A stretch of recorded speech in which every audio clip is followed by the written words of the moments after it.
नमस्कार। उम्मीद करता हूँ आपकी सुबह इसी तरह से थोड़ी सी हल्के गुनगुनाहट के साथ सूरज की रोशनी आपके लिए भी लाई होगी। मौसम बदल रहा है, मौसम बदलता रहता है और आने वाले समय में भी ऐसी उम्मीद करते हैं कि मौसम बदलता रहेगा। हम जो आजकल के जीवन जी रहे हैं, हम जो चाहे ग्रामीण परिवेश के लोग हों, चाहे ये जो सो कॉल्ड शहरी जीवन है, हम देख रहे हैं कि यहाँ पर एक बड़ी अजीब तरह की जद्दोजहद चल रही है इंसानों के बीच में। हम भी लोगों को बदलना चाहते हैं, बड़ी शिद्दत के साथ लोगों को बदलना चाहते हैं, और जब ये लोग हमारे हिसाब से नहीं बदलते हैं या हमें ऐसा लगता है कि हमारे पैरामीटर के हिसाब से वो, हमारी सोच के हिसाब से वो वैसे नहीं हैं जैसे हम चाहते हैं, तो एक तरह का अजीब सा कॉन्फ्लिक्ट, तनाव, स्ट्रेस आने लगता है। ये बात मैं क्यों कह रहा हूँ? आजकल ये देखा जा रहा है कि घर परिवार में संबंधों में बहुत तनाव आ रहा है। भाइयों के बीच में, बहन भाई के बीच में, माँ बेटे के बीच में तनाव आ रहा है। पिता और बेटे के बीच में जो रिश्तों में एक अजीब सा एक रिपल्सन हो रहा है, जो प्रतिरोध हो रहा है, वो हम सबके लिए बड़ी एक समस्या बनती जा रही है। और ये समस्या ऐसा नहीं है कि जो पुराने रिश्ते हैं वहीं तक सीमित है, बल्कि आश्चर्यजनक बात है कि जो ये नए रिश्ते बन रहे हैं, उदाहरण के तौर पे जो नए कपल्स के बीच में शादी होती है, दो परिवार आपस में समझौता करके विवाह करना सुनिश्चित करते हैं, विवाह कर लेते हैं, और उसके बाद जब शादी करके वो कन्या बहू बन के घर आती है, तो ये देखा गया है कि बहुत ज़्यादा एक तरह का, अक्सर, मैं ये नहीं बोल रहा सब जगह पर, ये देखा गया है कि बहुत ज़्यादा एक तनाव की स्थिति महसूस की जाती है। बहुत ज़्यादा एक तरह का हलचल, एक तरह की थोड़ी सी up and down, emotional crisis, blame, complaints और unpleasant environment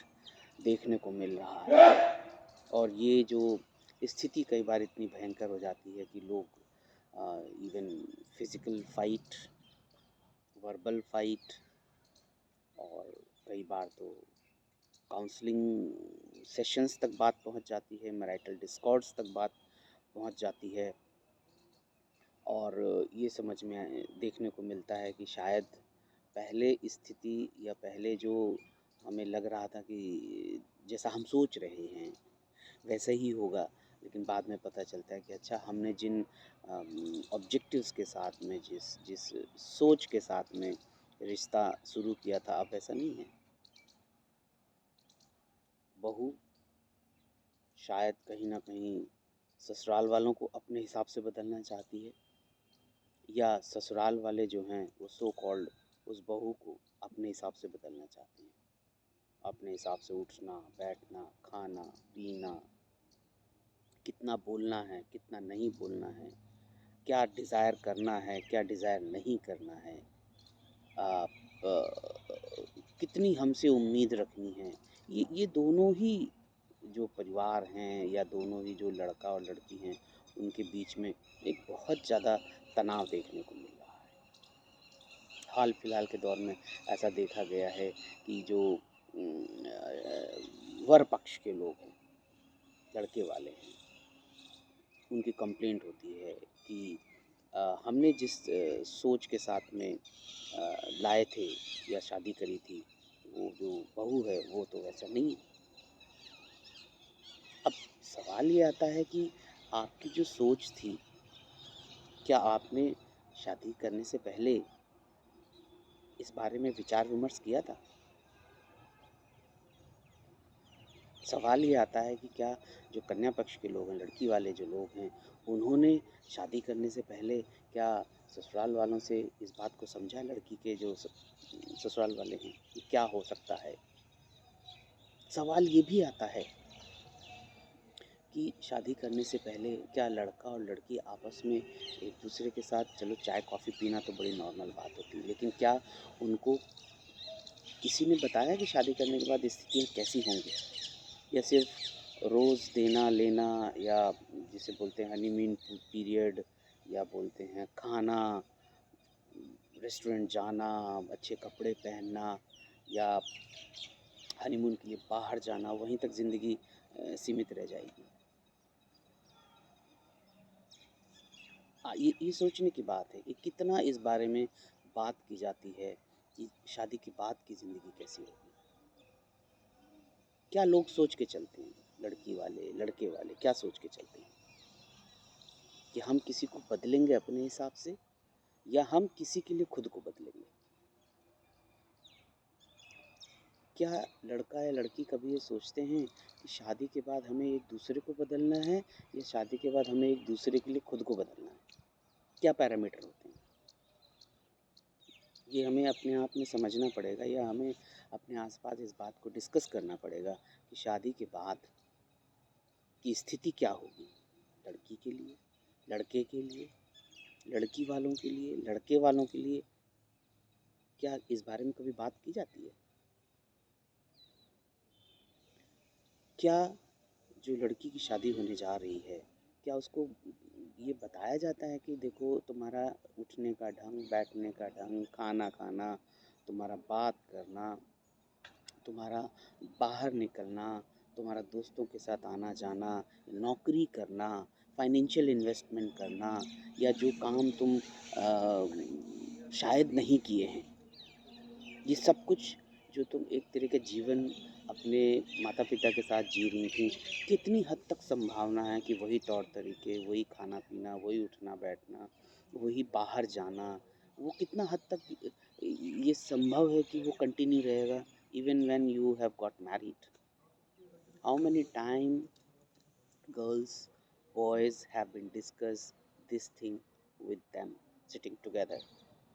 How often have been they informed about the possible perspectives which might really be needed to change after the marriage is done? लड़की ने क्या imagine किया है कि पहले जैसे मान लो 7 बजे उठती थी, 8 बजे उठती थी, शादी के बाद क्या होगा? What this thing ever discuss with her? मान लो लड़के से कभी बात की जाती है कि भाई शादी के बाद तुम्हारी अपनी जिम्मेदारी है, और तुम्हारे साथ जो एक और बंदा आएगा उसकी जिम्मेदारी किस तरह से निभाओगे?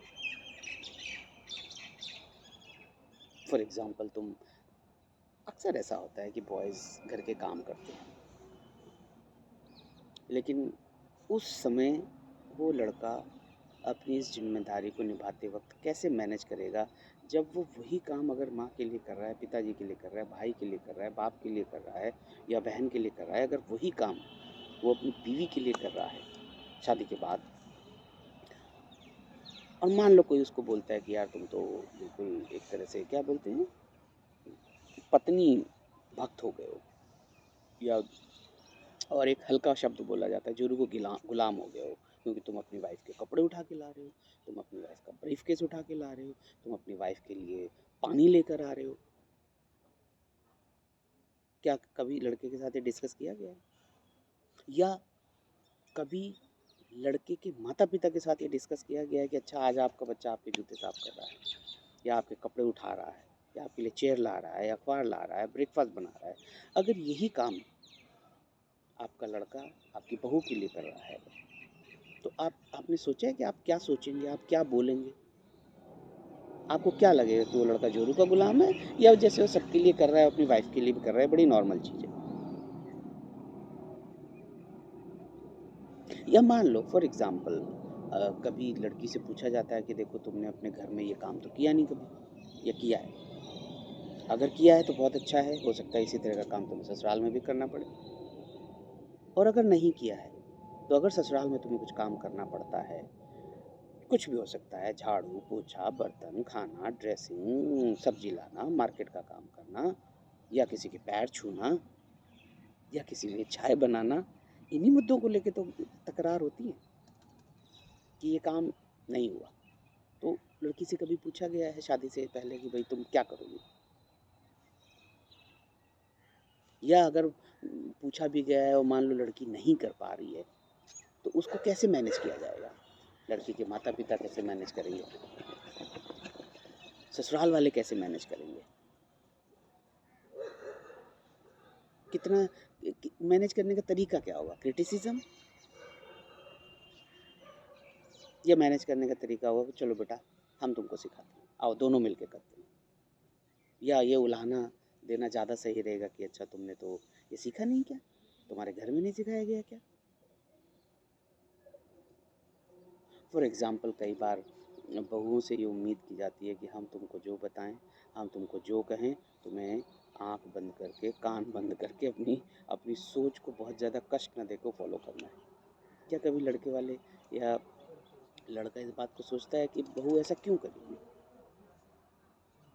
उसकी भी तो अपनी एक सोच है, उसका भी तो अपना एक समझ है, वो भी तो एक समाज से आ रही है, वो भी तो एक नौकरी वाली लड़की है। वो एकदम से आपकी कोई भी बात बगैर आपसे कुछ पूछे कैसे मान लेगी? और अगर जब नहीं मानेगी तो आप क्या करेंगे? वही लड़ाइयाँ, वही कहा-सुनी, वही ब्लेम। एक लड़की कहती है मुझे पढ़ाई करनी है, शादी के बाद उसे पढ़ाई क्यों नहीं करनी चाहिए? अगर वो लड़की सवाल पूछती है आप उसे क्या बोलेंगे? क्यों नहीं पढ़ना? तो हो सकता है आप बोलें बेटा इतना सारा पैसा है, क्या ज़रूरत है पढ़ने की? पैसा का हर इंसान को पूरा कर सकता है, और ख़ासकर वो इंसान जो पैसे से ज़्यादा थोड़ा पढ़ना चाहता है, अपना एक नाम बनाना चाहता है, अपना एक वजूद चाहता है। और आप ये भी कह सकते हो लड़के पक्ष होने के नाते या लड़का होने के नाते कि भाई ऐसा था शादी क्यों करी थी? तो सवाल ये आता है कि आपने शादी से पहले पूछा था कि बेटा तुम पढ़ना है कि नहीं पढ़ना है? क्या आप इस बात के लिए तैयार थे कि जब आपकी बहू होने वाली बहू है या जो बहू अब है वो आपसे कहेगी मुझे पढ़ना है, मुझे नौकरी करना है, तो आप क्या करेंगे? कैसे मैनेज करेंगे इस बात को? क्या आपके पास और कोई एक्सप्लेनेशन है कि बेटा पैसा इतना ज़्यादा है, प्रॉपर्टी इतनी ज़्यादा है, इतना ज़्यादा है, क्या ज़रूरत है? और वो भी तब जबकि घर में ऐसी कोई बहुत ज़्यादा इमरजेंसी नहीं है कि वो जो सो कॉल्ड बहू है उसको वहीं रहना चाहिए। आप कैसे मैनेज करेंगे इसको? एक एक व्यक्ति का वजूद बहुत बड़ी चीज़ होती है। एक व्यक्ति के लिए एग्जिस्टेंस बहुत बड़ी बात होती है, और किसी का वजूद हर बार पैसे पे निर्भर नहीं करता है। आप कैसे इस बात को स्वीकार कर पाएंगे कि आपका पैसा, आपकी बड़ी बिल्डिंग, आपके लग्जरी हर लड़के को या हर लड़की को हमेशा कंफर्टेबल फील नहीं कर सकता, करा सकता? कई बार लड़की के अंदर वजूद को महसूस करने के लिए करोड़ों की बिल्डिंग हर बार उसको जो कंफर्ट फील नहीं दे सकती। उसको कई बार ये भी लग सकता है कि भले ही मैं थोड़ा सा कमाऊं लेकिन वो मेरा अपना होना चाहिए, मुझे किसी से पूछना ना पड़े। मुझे मान लो मुझे आज 100 200 हज़ार 2000 की ज़रूरत है, तो मेरे अंदर ये फीलिंग आए कि मेरा अपना कमाया हुआ है और मैं भी किसी को कुछ दे सकूं। मैं क्यों मांगती रहूं हर बार?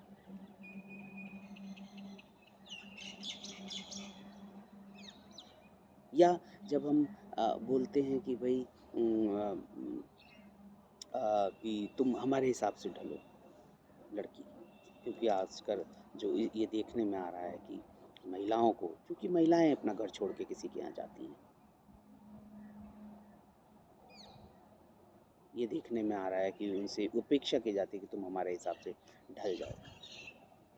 लेकिन ये ढलने के मायने शादी से पहले क्यों नहीं बताए जाते? क्या आपको लगता है इस बारे में कोई बात होनी चाहिए कि ढलने के मायने क्या होंगे?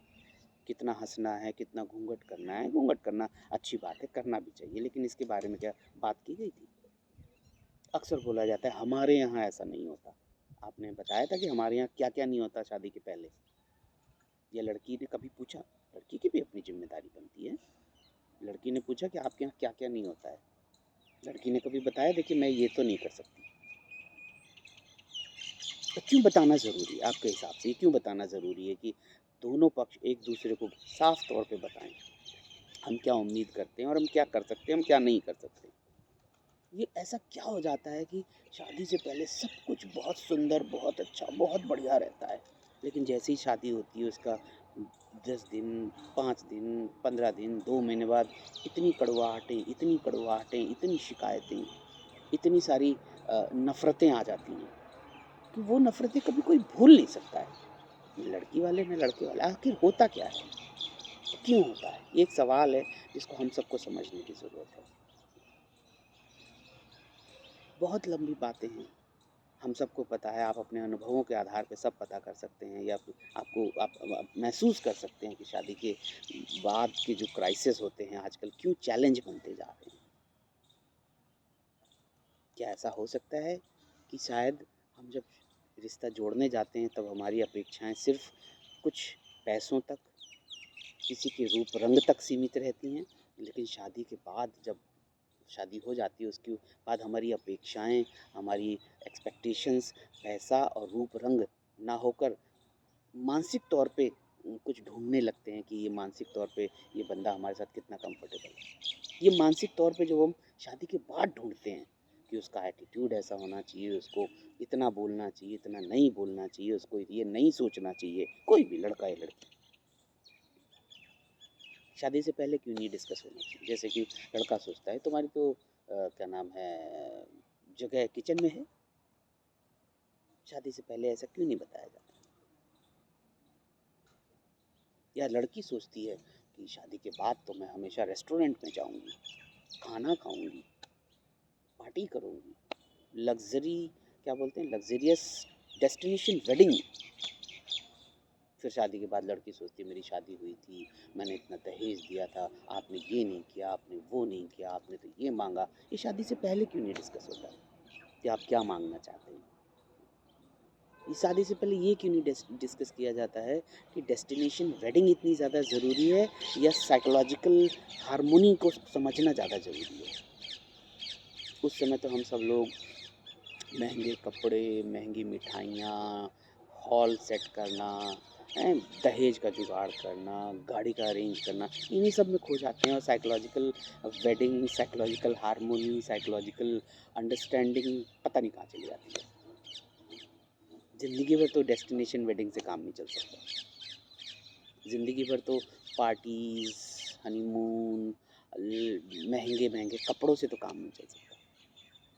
आखिर तो हमें एक जगह ठहरना पड़ेगा ना जहाँ पर हम साइकोलॉजिकल अंडरस्टैंडिंग को ढूँढेंगे, और वो होता है शादी के बाद। कोई बताता ही नहीं लड़की को कि शादी के बाद आपके साथ किस-किस तरह के चैलेंजेज़ आ सकते हैं। वो बेचारी लड़की क्या करे वो, ना उसको कोई घर पे बताता है, ना उसको शादी के बाद कोई बताता है, बस उम्मीदें करी जाती हैं। शादी के बाद लड़की से उम्मीद करी जाती है मायके वालों की तरफ से कि तुम चुप रहो, अंडरस्टैंड करो, एडजस्ट करो, और शादी के बाद लड़के वालों की तरफ से उम्मीद की जाती है इतना तो सीख के आई होगी।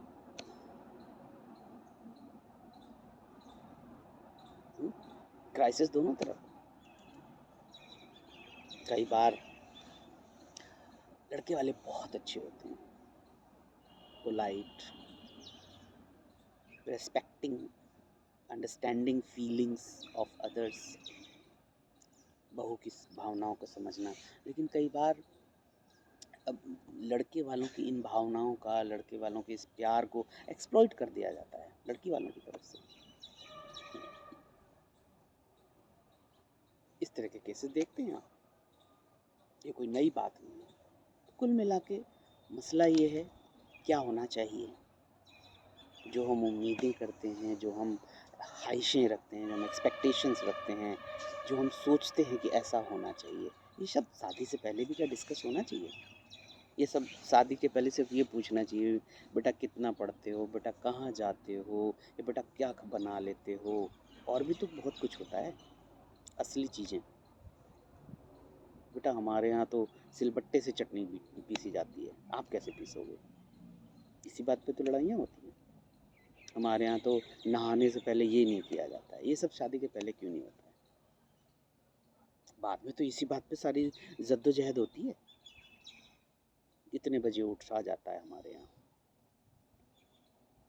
या कई बार जो है लड़का बोलता है कि हमको शादी में ये नहीं मिला, शादी के बाद बोलता है पहले क्यों नहीं बताया, आपने क्या चाहिए था। मतलब ये एक एग्जाम्पल है, ज़रूरी नहीं कि ऐसे ही होता है।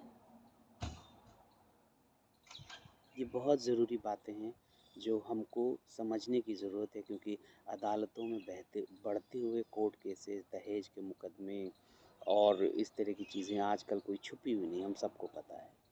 आखिर ऐसा क्या हो जाता है, एक शादी जो शादी से पहले इतनी खूबसूरत लग रही थी, महीना 2 महीना 6 महीने बाद इतनी कड़वाहटें क्यों? कोई भी तो नहीं चाहता था, न लड़का न लड़की न उनके घर वाले। आखिर ये होता कहाँ से आ जाता है? इसका मतलब ज़रूर ऐसा कुछ है जो हम जब शादी करने जाते हैं तब हम नहीं बताते हैं, मन में रखते हैं, मान लेते हैं कि ऐसा ही होगा जैसा हम सोच रहे हैं। और जब ऐसा नहीं होता है तो हम बोलते हैं कि गड़बड़ हो रहा है, मिसअंडरस्टैंडिंग हो रही है, कम्युनिकेशन प्रॉब्लम आ रही है। कम्युनिकेशन प्रॉब्लम तो शुरू से ही होती, हमने कभी बताया ही नहीं वास्तव में हम क्या चाहते हैं। हमने सिर्फ वो बताया जो सोशली डिज़ायरेबल बातें। हर एक घर की एक बुनियाद होती है, हर एक घर की एक आइडियोलॉजी होती है, वो आइडियोलॉजी हमने कभी डिस्कस ही नहीं करी, क्योंकि शायद हमें कहीं ना कहीं डर रहता है कि ये आइडियोलॉजी हम डिस्कस करेंगे तो लोग क्या करेंगे, लोग क्या बोलेंगे, लोग हमसे नाराज़ हो सकते हैं, चाहे लड़की वाला हो चाहे लड़के वाला हो। कई बार ये उम्मीद की जाती है कि शादी के बाद लड़का लड़की के ही साथ रहेगा, उसी के आसपास घूमेगा, उसी की हर बात का ध्यान रखेगा। क्यों? ज़रूरी तो नहीं है, उसके पास बहुत सारी जिम्मेदारियां हैं। लेकिन कई बार मिसअंडरस्टैंडिंग इस वजह से भी लड़के और लड़की के बीच में हो जाती है कि लड़के का ब्लेम रहता है, तुम तो मेरा ध्यान नहीं रखते। भाई आप बड़ी हो, आप पढ़ी लिखी हो, आप सेल्फ डिपेंडेंट हो, ध्यान रखने के लिए क्या चाहिए आपको? आपने शादी से पहले इस बात को डिस्कस किया था कि जब मैं ऐसा होगा तो मैं क्या करूँगी? बहुत ज़रूरी बातें हैं कि शादी से पहले इन बातों के बारे में बात किया जाए। ना सिर्फ हमें ये नहीं ध्यान देना चाहिए कि हमारी पार्टी में कितने लोग आएंगे, हम कितना बड़ा ड्रेस पहनेंगे, कितने महंगे खर्च करेंगे, बल्कि ये छोटी छोटी बातें जो कि आगे चल के कभी ना भूलने वाली यादें बन जाती हैं, इसके ऊपर ध्यान देने की बहुत ज़्यादा ज़रूरत है। बहुत सारी बातें हैं, एक वीडियो में 10 मिनट 15 मिनट में नहीं हो सकती है। हम लोग आने वाले समय में और बातें करेंगे, लेकिन ये ऐसी बातें हैं जिनको इग्नोर करना, आज अगर इग्नोर कर दिया तो कल हमारे लिए बड़ा चैलेंज होगा। ध्यान रखिए, फिर बात करते हैं।